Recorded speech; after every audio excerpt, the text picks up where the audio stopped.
Hello friends, welcome to my lecture. Last lecture में हम microscopy के बेसिक टर्मिनोलॉजी को समझा था। इस लेक्चर में हम फेस क्वांटम माइक्रोस्कोपी के बारे में समझेंगे। फेस क्वांटम माइक्रोस्कोपी क्या होता है और इसके क्या प्रिंसिपल होता है, इसकी क्या एप्लीकेशन होती है, हम इस लेक्चर में पढ़ेंगे। फेस क्वांटम माइक्रोस्कोपी को समझने से पहले इस वर्ड का मीनिंग हम समझ लेते हैं कि फेस क्वांटम माइक्रोस्कोपी का मीनिंग क्या होता है। फेस को अगर हम इजी वे में बताएं, हम उसको लाइट बोल सकते हैं। लाइट के इंटेंसिटी में वेरिएशन करके कोई कॉन्ट्रास्ट बनाया जाता है। उस कॉन्ट्रास्ट के थ्रू हम किसी माइक्रो ऑर्गेनिज्म को देखते हैं तो वो फेस क्वांटम माइक्रोस्कोपी कहलाता है। फेस क्वांटम माइक्रोस्कोपी को अगर हम ब्राइट फील्ड माइक्रोस्कोपी के साथ कंपेयर करें तो हम देखेंगे कि ब्राइट फील्ड माइक्रोस्कोपी में किसी भी ट्रांसपेरेंट ऑर्गेनिज्म को देखने के लिए हमें उसको पहले स्टेन करना होता है। स्टेन करना, अगर स्टेन उसके लिए टॉक्सिक है तो वो माइक्रो ऑर्गेनिज्म किल हो जाता है, तो हम उसको लाइव कंडीशन में नहीं देख सकते।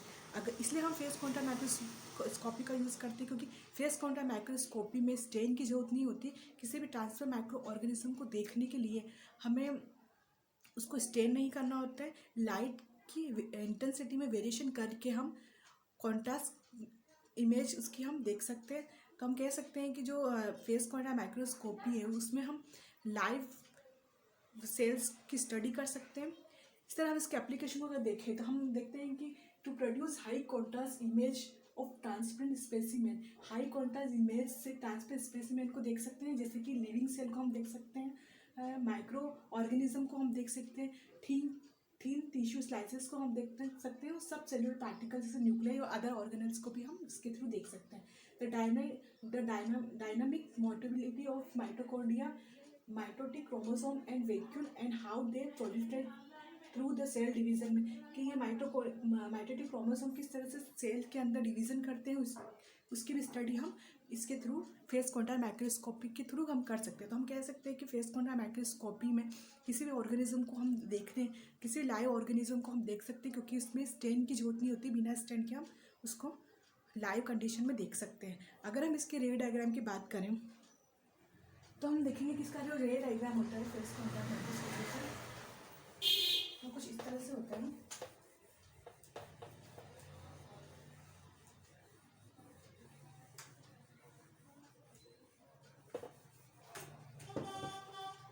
किसी भी माइक्रोस्कोप में सबसे पहले लाइट सोर्स होता है, फिर एक एंगुलर डायफ्राम होता है। ये जो एंगुलर डायफ्राम होता है इसके अंदर एक रिंग होती है इस तरह से।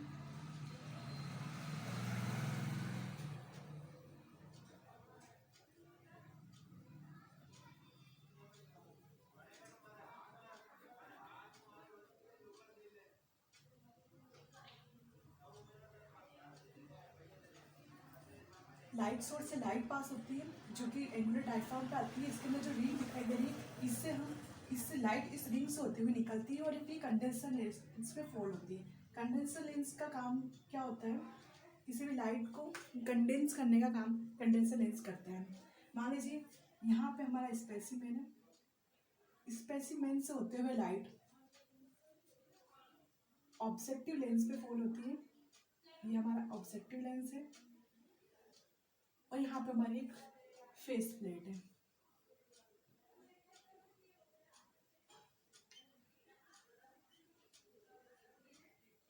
और यहाँ पे इमेज प्लेनर है जहाँ पे इमेज हमें दिखाई देगी।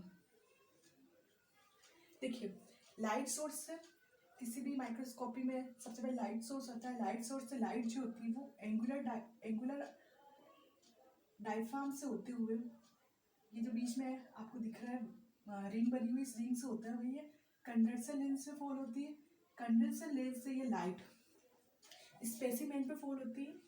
मान लीजिए आपका स्पेसिमेन, इस साइड का स्पेसिमेन रखा हुआ है। स्पेसिमेन से ये लाइट जो है वो ऑब्जेक्टिव लेंस पे फॉल होती है। ऑब्जेक्टिव लेंस पे फॉल होने के बाद ये लाइट जो है वो फेस प्लेट पे फॉल होती है इस तरह से कुछ।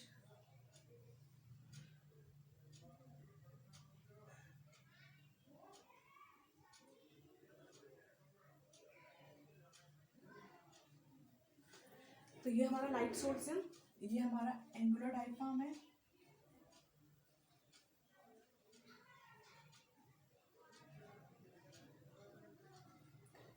ये हमारा कंडेंसर लेंस है, और ये हमारा स्पेसिमेन रखा हुआ है, और ये ऑब्जेक्टिव लेंस।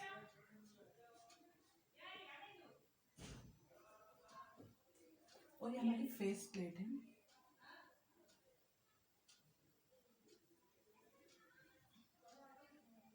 तो ये इमेज प्लेनर, यहाँ पे हमें इमेज दिखाई देती है।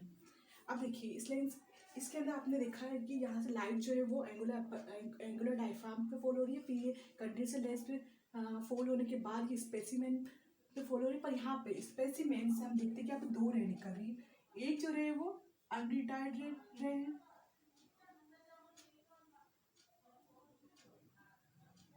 और जो डॉट डॉट में आपको दिखाई दे रही है रिटायर्ड रे है।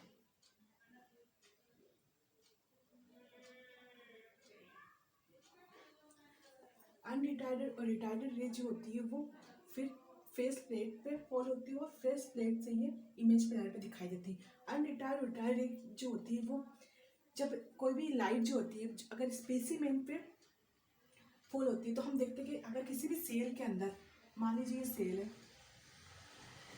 अगर ये किसी भी सेल के अंदर लाइट जब जाती है तो उसकी जो वेवलेंथ होती है, ये एक न्यूक्लियस है सेल का, जब ये लाइट फॉल होके न्यूक्लियस से होते हुए जाती है तो क्या होता है कि जो न्यूक्लियस है उसकी जो रिफ्लेक्टिव इंडेक्स है वो ज़्यादा होता है। रिफ्लेक्टिव इंडेक्स के ज़्यादा होने से इसकी वेवलेंथ जो होती है वो रिटायर्ड हो जाती है, कुछ इस तरह से। इसी तरह अगर कोई ऑर्गेनेली नहीं है तो कोई भी लाइट रे होगी वो सीधी निकल जाएगी, उसकी जो वेवलेंथ में कोई चेंज नहीं आएगा, इस तरह से। तो यहाँ पे जब स्पेसिमेन से कोई लाइट फॉल होती है तो अगर उसकी वेवलेंथ में कोई चेंज नहीं आता तो उसे हम अनरिटायर्ड रे कहते हैं, जो कि ये पास हो रही। पर अगर मान लीजिए कोई ऑर्गेनेली है और उससे रिटायर्ड होती है कोई रे, तो वो रे रिटायर्ड रे कहलाती है, जो कि इस तरह से डॉट डॉट में दिखाई दे रही है।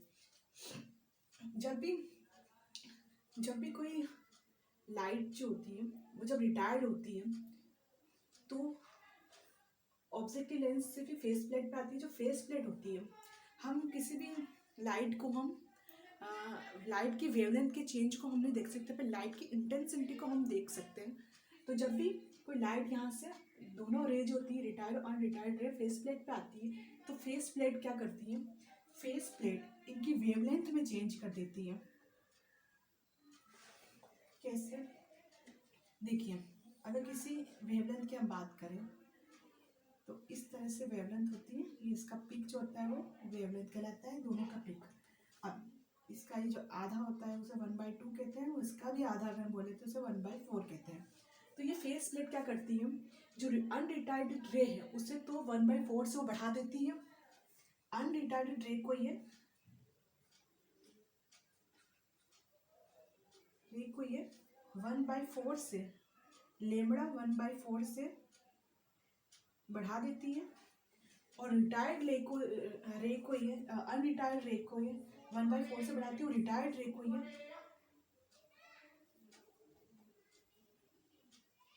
1/4 से कम कर देती है। तो फेस प्लेट क्या करती है, जो अनरिटायर्ड रे है उसे तो वो 1/4 लेमड़ा 1/4 से बड़ा एडवांस कर देती है, और जो रिटायर्ड रे उसे लेमड़ा 1/4 से वो उसको कम कर देती है।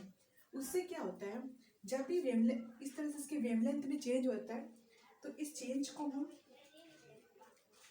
डिस्ट्रक्टिव इंटरफेरेंस बोलते हैं।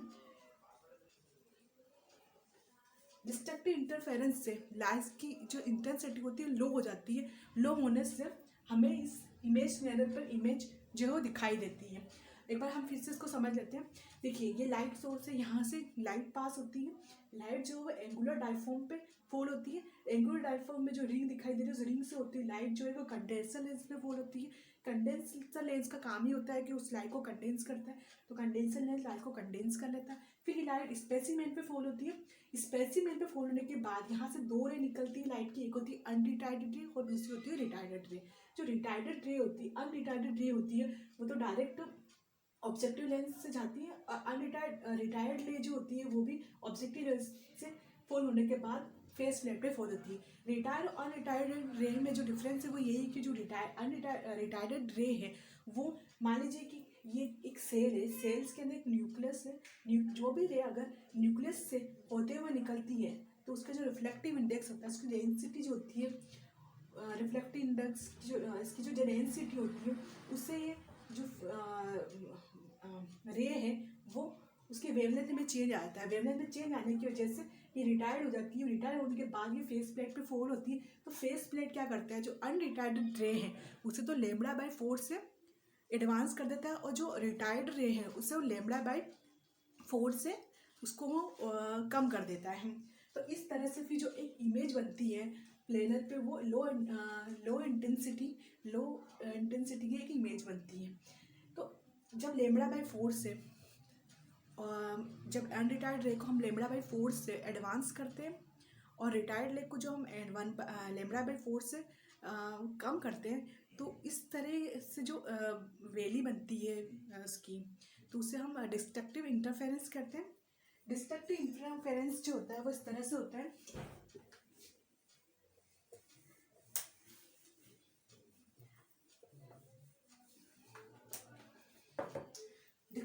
डिस्ट्रक्टिव इंटरफेरेंस कुछ इस तरह से होता है। मान लीजिए ये एक रे है, ये वैली है, और ये भी एक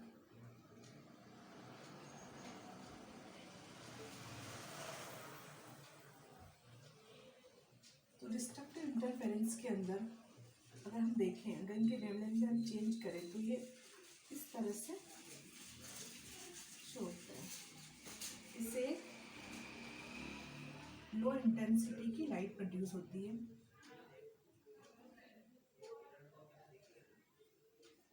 लो इंटेंसिटी की लाइट इमेज पैनल पे पड़ती है, उससे हमें जो स्पेसिमेन की क्लियर इमेज हमें दिखाई देती है। अब हम इसके प्रिंसिपल को समझ लेते हैं कि इसका प्रिंसिपल क्या होता है। Now we will discuss what is the principle of phase contact microscopy. phase contact microscopy का हमने एक रे डायग्राम देखा था। तो रे डायग्राम में हमने यही बताया था कि जो लाइट होती है वो स्पेसिमेन पे फॉल होने के बाद रिटायर्ड हो जाती है। रिटायर्ड होने का रीज़न हमने बताया था कि जो कोई भी ऑर्गेनेल है उसका रिफ्लेक्टिंग इंडेक्स की वजह से वो रिटायर्ड होती है। रिटायर्ड होने के बाद जो लाइट होती है वो ऑब्जेक्टिव लेंस से फिर फेस प्लेट पे फॉल होती है। फेस प्लेट जो होती है उस अनरिटायर्ड जो रे होती है उससे तो वो लेमड़ा 1/4 से एडवांस कर देती है, और रिटायर्ड रे को लेमड़ा 1/4 से वो उसे रिड्यूस कर देती है, कम कर देती है। तो टोटल जो वेरिएशन होता है लाइट का वो लेमड़ा बाई 2 का होता है, जिसकी वजह से लो इंटेंसिटी की लाइट हमें दिखाई देती है, प्रोड्यूस होती है। और लो इंटेंसिटी की लाइट जो प्रोड्यूस होती है उससे हम बोलते हैं डिस्ट्रक्टिव इंटरफेरेंस। डिस्ट्रक्टिव इंटरफेरेंस की वजह से हमें इमेज प्लेनर पे जो इमेज दिखाती है वो बिल्कुल क्लियर दिखाई देती है। तो इन प्रिंसिपल जो होता है वो रे डायग्राम जो पढ़ा है वो उसी काम में लिखा है कि वो इसका प्रिंसिपल है। तो हम इस तरह से इसको समझ सकते हैं। Face contrast microscopy is based on the principal that small face change, जो स्मॉल फेस चेंजेस हमने किया था लेमड़ा बाई 4 और लेमड़ा बाई 4 अनरिटायर्ड रे को लेमड़ा बाई 4 से हमने एडवांस किया था, और रिटायर्ड रे को हमने लेमड़ा बाई 4 से हमने उसे कम किया था। तो टोटल जो वेरिएशन हुआ था उसका लेमड़ा बाई 2 का हमने वेरिएशन किया था लाइट में। Small phases changes in the light ray induced by differences in the thickness and reflective index of the different part of an object can be transferred into differences in brightness or light intensity. In simple term, phase contact microscopy is the translation of invisible phase shift into visible differences of intensity. The phase change are not detectable to human eyes, where the brightness or light intensity can be easily detected by human eye। जो face change होता है हम उससे हम जो face change, जो light का जो फेस चेंज होता है, जो वेवलेंथ का जो चेंज होता है वो हमें ह्यूमन आई से दिखाई देता है, पर जो लाइट की इंटेंसिटी होती है वो हमें ह्यूमन आइज से हम देख सकते हैं। इस तरह से हमने इस लेक्चर में फेस कॉर्नर माइक्रोस्कोपी से रिलेटेड प्रिंसिपल और उसके एप्लीकेशन को देखा है और उसका रे डायग्राम हमने से जाना है कि किस तरह से फेस प्लेट जो होती है वो और चेंजेस करती है, लो इंटेंसिटी की लाइट प्रोड्यूस करती है, जिससे हमें क्लियर इमेज दिखाई देती है। Thank you for listening me.